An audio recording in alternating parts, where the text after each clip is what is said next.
Welcome to the world of Encrypto. السلام عليكم صاحب يال كسو دوادا عشركين لباد عشركين waxaan ku hadlaynaa waa maxay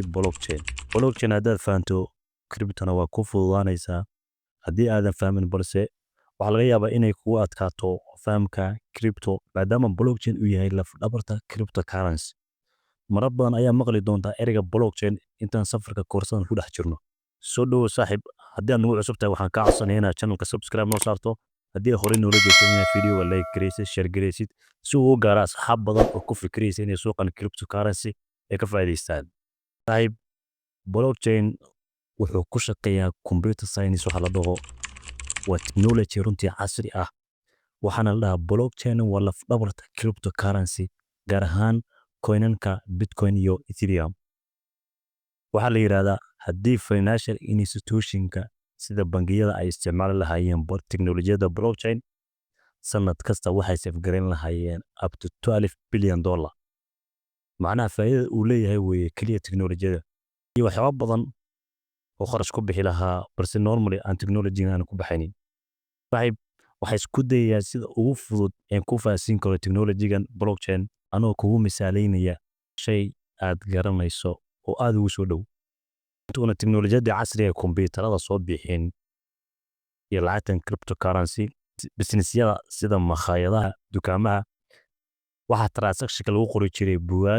buugga waxaa loo bixin jiray account book record book qaabkaas baa xogta loo keydin jiray transactionka laakiin markay soo baxday teknolojiyada cusub software isticmaalaya kombiyuutarka ayaa lagu keydiyaa transaction kasta lagu keydiyaa sida quick book oo kale iyo kuwa kale badan oo software ayaa loo isticmaalaa in lagu keydiyo xogta iyo transactionada makhaayada oo business ka dhacay laakiin ka waran haddaan ku dhaho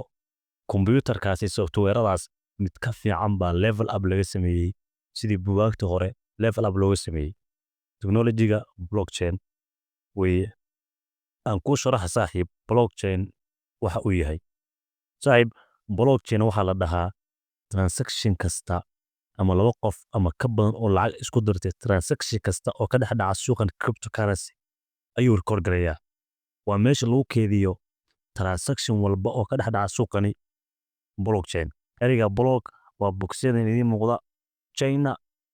waa markay isku xidhmaan waxaa la dhahaa notice transaction kasta oo ka dhex dhaca suuqan cryptocurrency ayaa lagu record garayaa